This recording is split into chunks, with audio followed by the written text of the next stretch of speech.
Eu te convido a abrir a sua Bíblia, nós vamos fazer a leitura na carta aos Hebreus, capítulo 12, do versículo 14 ao versículo 17. Hebreus, capítulo 12, do versículo 14 ao versículo 17, o tema da mensagem de hoje é: não troque a sua bênção. Não troque a sua bênção. Diz assim o texto: segui a paz com todos e a santificação, sem a qual ninguém verá o Senhor, atentando diligentemente, porque ninguém seja faltoso, separando-se da graça de Deus, nem haja alguma raiz de amargura, que brotando vos perturbe, e por meio dela muitos sejam contaminados.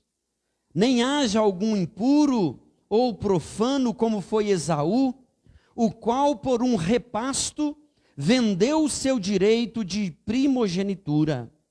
Pois sabeis também que posteriormente, querendo herdar a bênção, foi rejeitado. Não, pois não achou lugar de arrependimento, embora com lágrimas o tivesse buscado. Vamos orar? Senhor nosso Deus, estamos com a Tua palavra diante de nós. A Tua palavra é viva, ela é eficaz, ela é poderosa, ela é como uma espada de dois gumes. Ela penetra ao mais profundo do nosso ser. Ó Deus, ela discerne pensamentos, propósitos do coração. Ela divide alma e espírito, juntas e medulas. Ó Deus, fala conosco nessa noite, pela Tua palavra. Fala aos nossos corações, nós te pedimos, em nome de Jesus. Amém. Amém. Meus irmãos e irmãs, existe um grande perigo na vida espiritual de cada um de nós. Eu chamo esse grande perigo de acostumar-se com o sagrado, acostumar-se com as coisas de Deus. Tudo aquilo que a gente se acostuma a fazer, seja por rotina, seja por repetição, ou seja por obrigação, por escalas, não é? Tende a gerar em nós uma apatia, uma frieza, uma preguiça, uma canseira. E eu hoje quero te convidar a pensar nesse assunto. Afinal, esse assunto é um assunto sério. Deus não requer de nós uma frieza e um culto mecanizado, automatizado, uma apresentação como se fosse um show, algo exterior e frio. Não. O Senhor deseja de nós o nosso coração por inteiro, o nosso amor completo, a nossa devoção sincera, porque Ele está à procura de verdadeiros adoradores que adorem o Pai em espírito e em verdade. Eu não sei se você já acostumou com as coisas de Deus. Eu não sei se você já acostumou com a sua Bíblia, isso de forma negativa, a ponto de tratá-la com desdém, com pouco caso, a ponto de, às vezes, nem mesmo meditar, apenas cumprir uma rotina, uma agenda, uma leitura mecanizada, fria, automática, religiosa. O profeta Malaquias, no seu livro, Malaquias é um profeta conhecido como um profeta menor, ele é do tempo do pós-exílio. O povo estava sendo reconduzido a Jerusalém, Deus estava restaurando o povo, e Deus usa então o profeta Malaquias e diz, olha o que Deus diz no capítulo 6, no versículo 6 do capítulo 1, o filho honra o pai. Olha só, Deus falando na boca do profeta. O filho honra o pai, o servo o seu senhor. Se eu sou pai, onde está a minha honra? Se eu sou o Senhor, onde está o respeito para comigo, diz o Senhor. E mais abaixo no versículo 12 de Malaquias 1, vós profanais o nome do Senhor quando dizeis: a mesa do Senhor é imunda, a sua comida é desprezível. E no versículo 13, Deus fala através do profeta Malaquias: e dizeis ainda, que canseira, e me desprezais, diz o Senhor dos exércitos. A pergunta que eu quero fazer, meus irmãos, dentro dessa mensagem de hoje: será que a nossa vida espiritual, será que o nosso caminhar com o Senhor, será que a nossa rotina de igreja, de culto, de vida espiritual, não tem gerado em nós esse perigoso risco de estarmos trocando as bênçãos eternas pelos momentos terrenos? Será que nós não temos esfriado, como temos ouvido aqui, meus irmãos, cada vez que Deus traz um pregador, um missionário, cada vez que nós estamos com a palavra de Deus aberta diante de nós, nós não temos sido chamados a esse tempo tão urgente que estamos vivendo, a esse tempo do fim, do esfriamento do amor, a esse tempo onde muitos têm ficado na metade do caminho, têm acostumado a vir à igreja, mas não têm se entregado por completo à dependência do Senhor, ao senhorio de Cristo. Meus irmãos, será que nós não temos trocado as bênçãos de Deus por um alimento momentâneo, por um apetite daquele momento, por um prato de lentilhas, como fez o Esaú? O texto de hoje, meus irmãos, em Hebreus capítulo 12, versículo 14, começa com uma chamada pessoal necessária para cada um de nós diante de Deus. E que chamada é essa, pastor? Segui a paz com todos e a santificação, sem a qual ninguém verá o Senhor. Tem um autor chamado Eliot, que diz que na vida existem pensamentos, motivações, atitudes, hábitos, prioridades, amores, ódios, confianças, opiniões e muitas outras coisas que entristecem o Senhor. E às vezes a gente não se dá conta delas. Ele completa essa frase dizendo: o progresso em santidade não é opcional, mas uma necessidade absoluta, pois sem ela ninguém verá o Senhor. Tem uma história, uma simples história, ilustrada, que é contada de que em certa ocasião, em alto mar, no meio da tripulação de um navio, existia um marujo que, pelo fato de ser crente no Senhor Jesus, um novo convertido, ele era motivo de insultos e zombarias por parte dos seus colegas.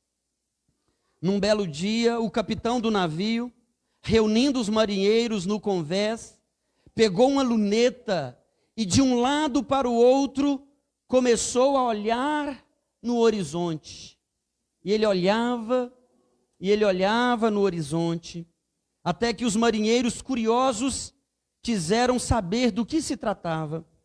Aí o capitão, tirando os olhos da luneta, dirigiu-se ao marujo cristão e lhe disse: olhei por todos os lados, cansei de olhar, mas não consegui ver esse seu Deus. Todos riam, zombando daquele humilde cristão. Então ele, levantando, tomou a sua Bíblia e, abrindo-a no livro de Mateus, capítulo 5, versículo 8, leu essa joia rara do amado Mestre Jesus: bem-aventurados os limpos de coração, porque eles verão a Deus. Bem-aventurados os limpos de coração, porque eles verão a Deus. Jamais aquele capitão poderia ver a Deus. Os males do seu pecado deixaram em trevas, a ponto de não poder enxergar a Deus e adorá-lo em espírito e em verdade. Meus irmãos, uma vida de pecados impede a visão das coisas espirituais. Eu quero te perguntar: com que expectativa você vem para o culto? Será que a gente vem na expectativa de ver a Deus, de sentir a presença dEle, de temer e tremer diante dEle? Meus irmãos, ou é mais uma noite onde nós vamos entrar, sentar no mesmo lugar que a gente sempre senta, levantar quando pedir para levantar, cantar quando tiver todo mundo cantando, assentar quando todo mundo estiver sentado, ouvir a palavra, preocupado com a hora e com o que vai fazer no dia seguinte, e depois do amém, da bênção, você seguir para a sua casa e a sua vida continuar do mesmo jeito? Meus irmãos, segui a paz com todos e a santificação, sem a qual ninguém verá o Senhor. Tanto a paz quanto a santificação precisam ser buscadas se quisermos completar a nossa carreira.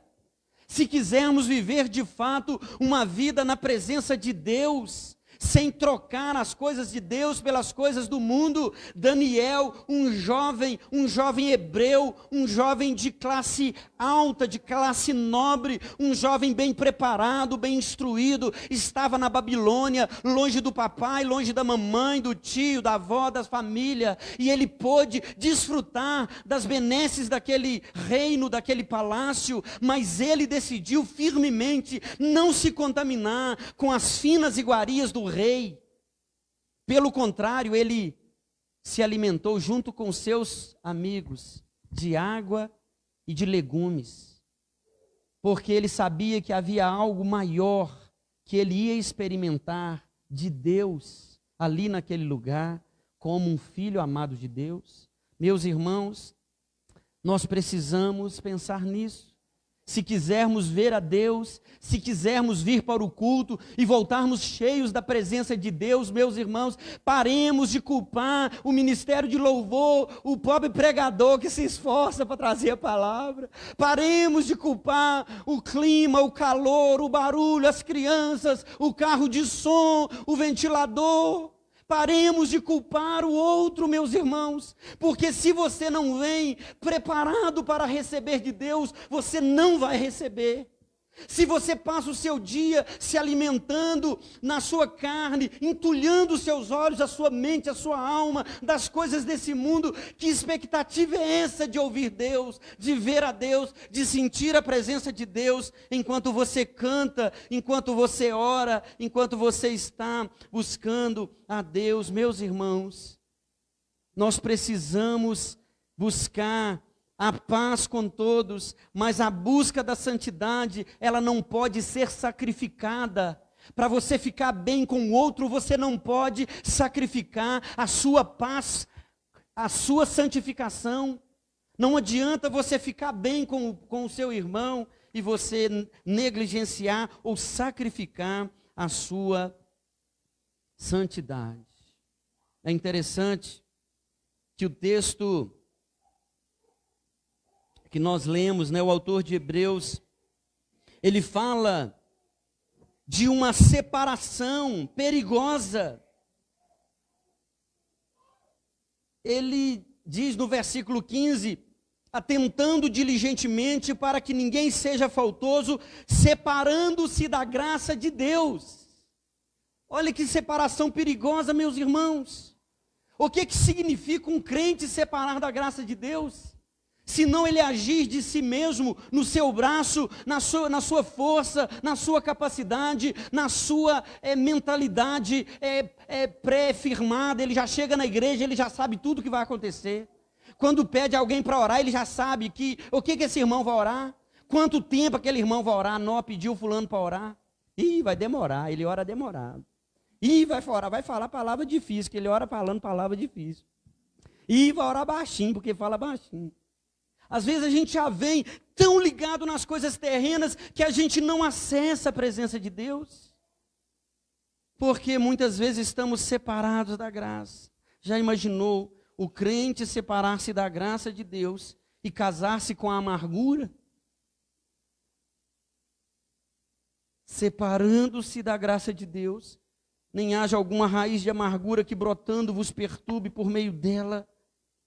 Sejam muitos contaminados, meus irmãos. Nós somos salvos pela graça e devemos continuar firmes na graça de Deus. A graça é o ambiente no qual se desenvolve a nossa vida, a nossa carreira. É pela graça do início ao fim, da primeira leitura, da primeira oração do culto até o amém final. É tudo pela graça. Se nós estamos aqui é por causa da graça de Deus. A graça de Deus, meus irmãos, representa os benefícios, as bênçãos que Ele tem para cada um de nós. Nós precisamos nos prevenir dessa raiz de amargura. Essa raiz que vai brotando, uma linguagem da agricultura, né? Compara uma pessoa que perdeu a graça de Deus e se desviou para uma raiz de amargura. A amargura perturba quem a nutre, e não apenas isso, ela contamina aqueles que estão à sua volta. Outro comentarista chamado William Hendrickson, ele diz que a pessoa amarga, ela não só prejudica a si própria, mas é como câncer que se espalha pela vida dos outros, fazendo com que muitos sejam contaminados. Meus irmãos, uma pessoa contaminada pela raiz da amargura é uma pessoa que vive perturbada. Uma pessoa amargurada é uma pessoa que não tem paz. Ela está em conflito consigo mesma, tudo ao seu redor fica cinzento, há um breu na sua alma, há uma perturbação na sua mente. Esse sossegai, ela precisa de um sossego no seu coração, porque é uma tempestade no seu coração, porque ela separou-se da graça, e ela se uniu à amargura.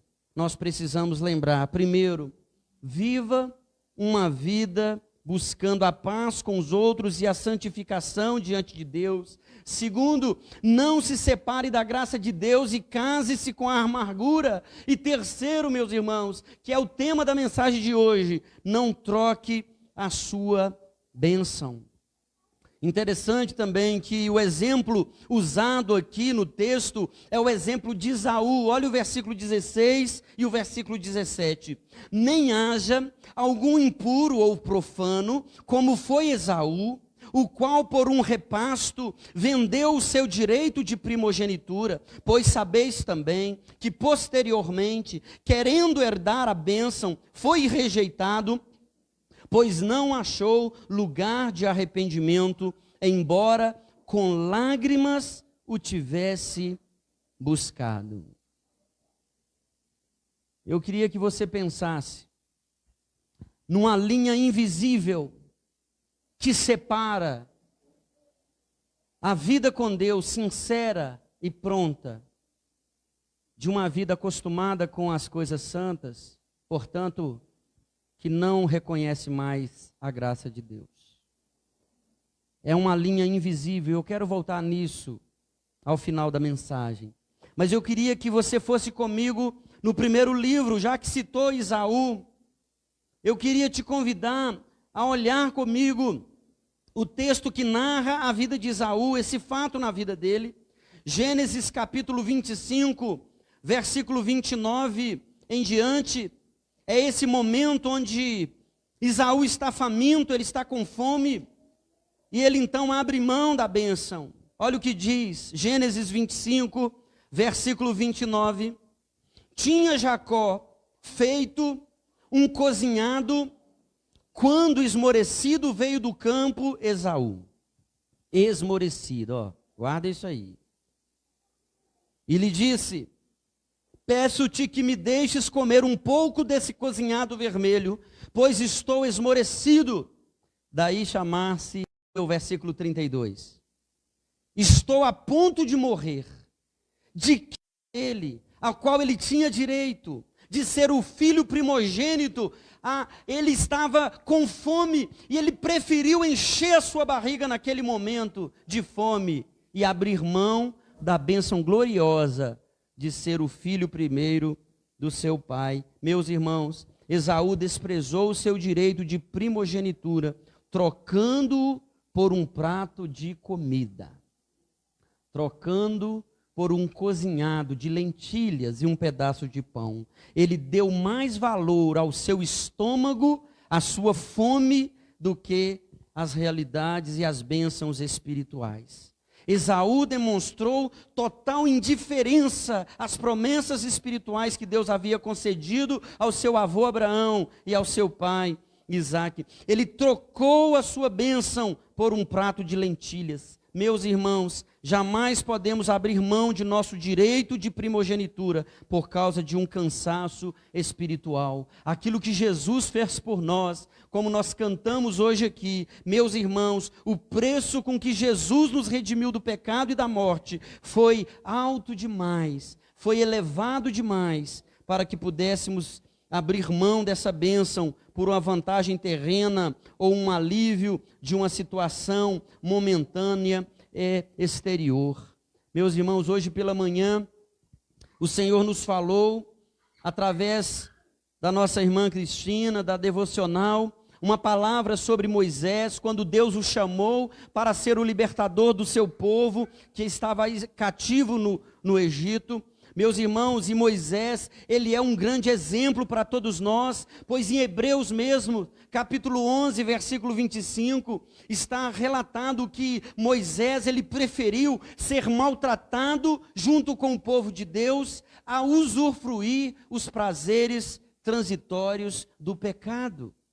Será que nós também temos, meus irmãos, preferido ser maltratados junto com a igreja, zombado junto com o povo de Deus, a viver os prazeres transitórios do pecado? Será que nós temos trocado as coisas de Deus por prazeres momentâneos? Meus irmãos e irmãs, será que nós temos trocado as bênçãos de Deus por mais um prato de iguarias desse mundo? Meus irmãos e irmãs, como nós temos lidado com a nossa fome, com o nosso estômago, com os nossos desejos, com os nossos apetites? Será que nós temos buscado os pães que o diabo nos oferece como solução para matar a nossa fome? O que nós temos feito quando estamos no deserto sob uma tentação, sobre aquele espetar constante do Satanás em alguma área da nossa vida, que ele conhece e sabe que nós somos fracos nela? O que nós temos feito nesse momento? Será que nós temos nos valido da graça de Deus, da pessoa de Jesus, do Santo Espírito de Deus? Ou será que nós temos vacilado como Esaú, que simplesmente desprezou a bênção de ser o filho primeiro de Isaque?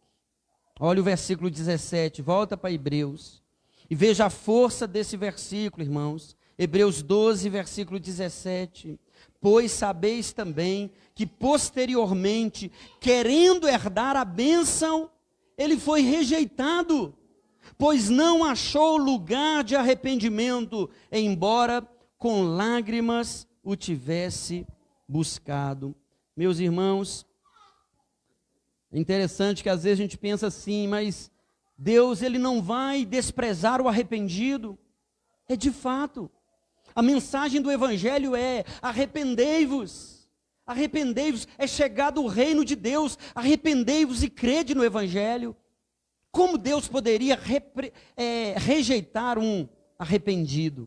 Aí a gente fica, às vezes, na dúvida com relação a isso, porque Esaú, até com lágrimas, ele chorou, ele se mostrou quebrantado. É como se Deus tivesse desprezado o seu quebrantamento, meus irmãos. Mas o que é interessante, eu queria te ajudar a entender isso aqui, como um alerta para cada um de nós.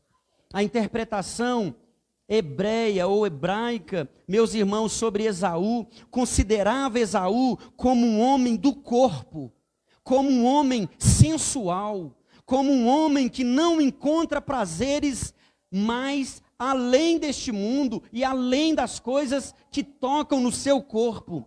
Todo homem desse tipo, meus irmãos, vende o seu direito de primogenitura, abre mão da sua bênção e esbanja seu patrimônio, desprezando a eternidade. O que dizer das lágrimas de Esaú? Será que foram lágrimas falsas? Ou será que Deus rejeitou o seu arrependimento? Volte comigo lá em Gênesis, agora no capítulo 27. Perceba o momento que ele chora. Perceba se há arrependimento, meus irmãos.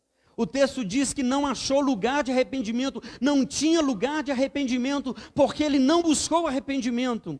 ele buscou senão a bênção, ou alguma bênção que ele pudesse receber do seu pai. Gênesis 27, versículo 30 em diante, diz assim: mal acabara Isaque de abençoar a Jacó, tendo este saído da presença de Isaque, seu pai, chega Esaú, seu irmão, da sua caçada, e fez também ele uma comida saborosa, e trouxe a seu pai, e lhe disse: levanta-te, meu pai, come da caça de teu filho, para que me abençoes.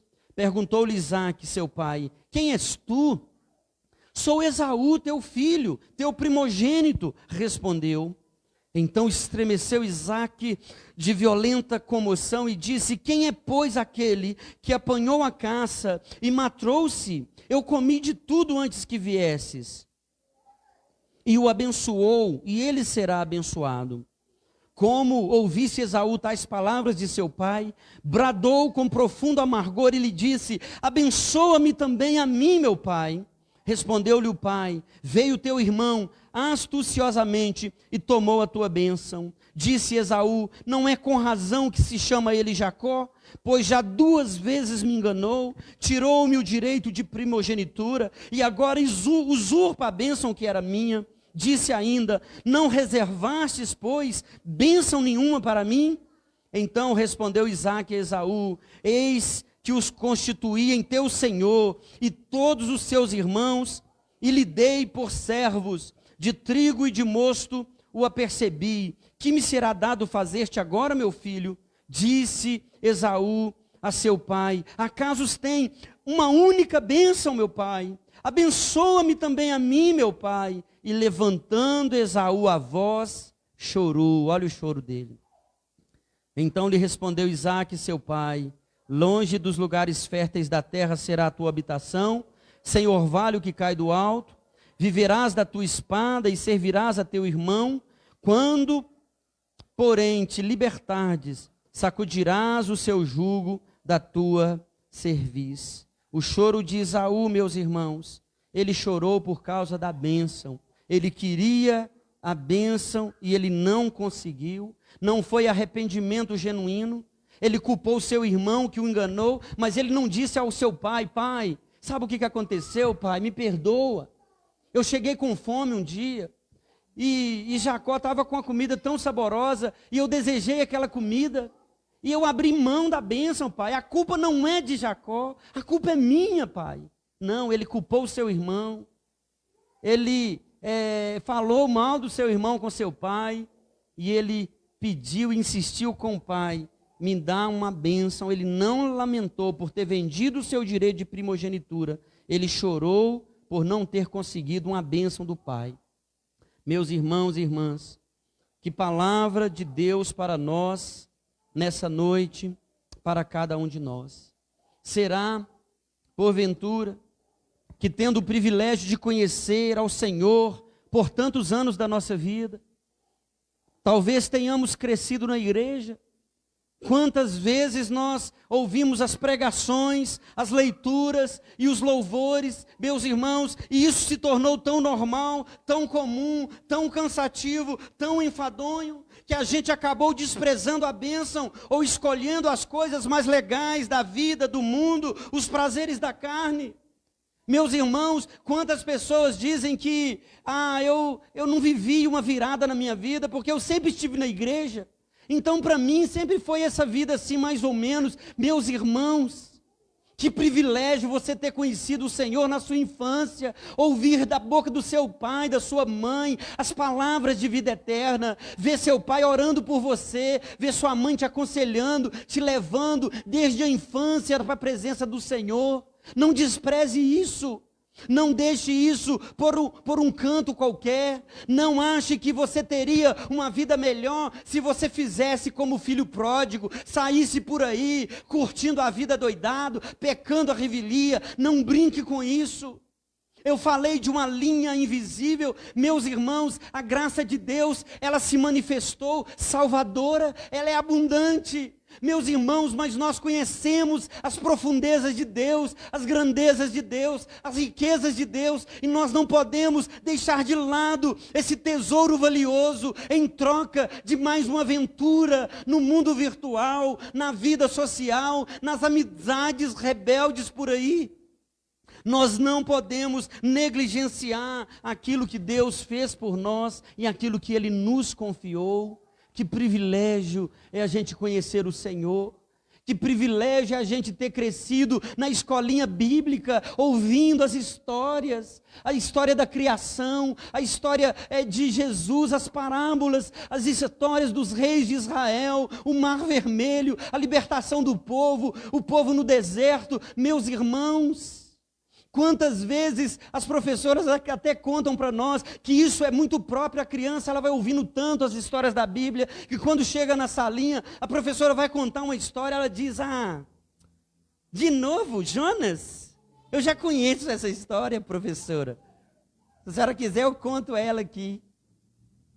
A gente acostuma com as coisas de Deus e a gente começa a buscar uma novidade do momento. Uma história mais interessante, um livro de ficção. E quantos cristãos mergulharam a cara em Harry Potter, em Senhor dos Anéis, em outros livros que são maçudos, que são grandes obras de centenas e centenas de páginas, mas nunca mergulharam na leitura das Escrituras, porque é tão difícil ler a Bíblia toda.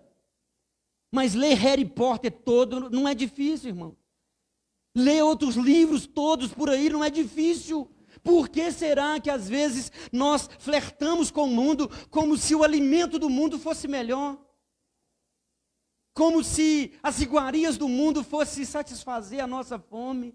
Como se as amizades do mundo fossem mais legais do que as amizades do arraial, da casa de Deus? Meus irmãos, é tempo da gente se arrepender.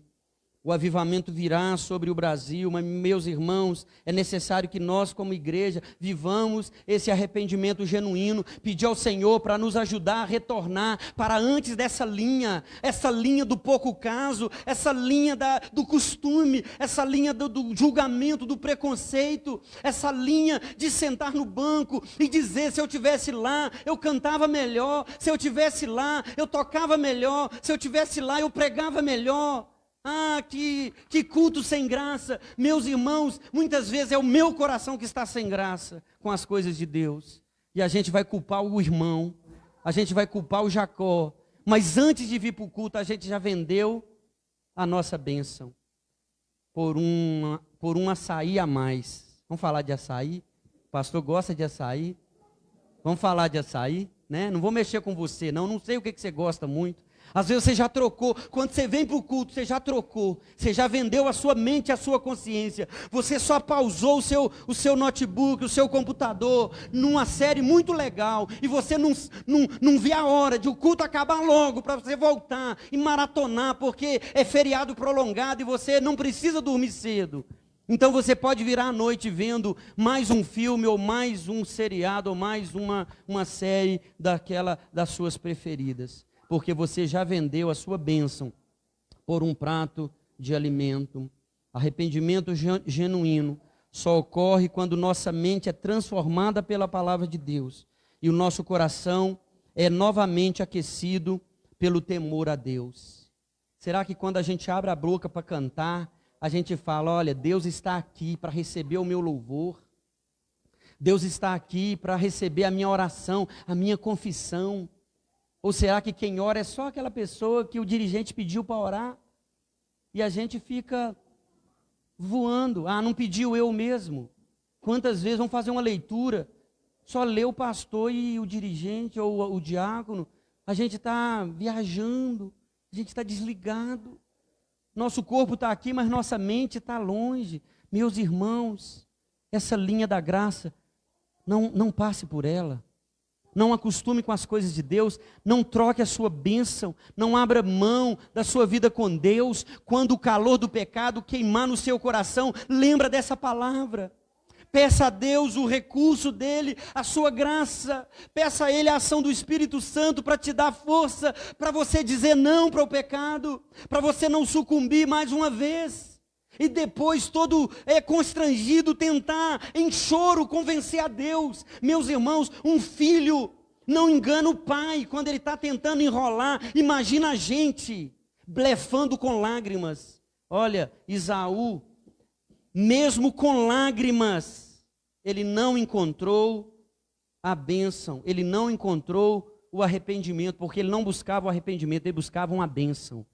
Às vezes nós estamos buscando Deus ajudar, aumentar nosso dinheiro, dar a gente uma promoção, que a gente compre enfim o carro de novo ou primeiro, que a gente enfim tenha aquele recurso que a gente tanto espera, e a gente está chorando na presença de Deus por uma bênção, e não por um arrependimento. Bem-aventurados que choram, porque eles serão consolados. Esse choro não é um chorão qualquer que fica por aí chorando à toa, não. É aquele que chora pelo pecado, que ofendeu a Deus com o seu pecado, porque o seu corpo foi criado para a glória de Deus, as suas mãos, seus pés, seus olhos foram criados para glorificar a Deus, e ele não está glorificando a Deus.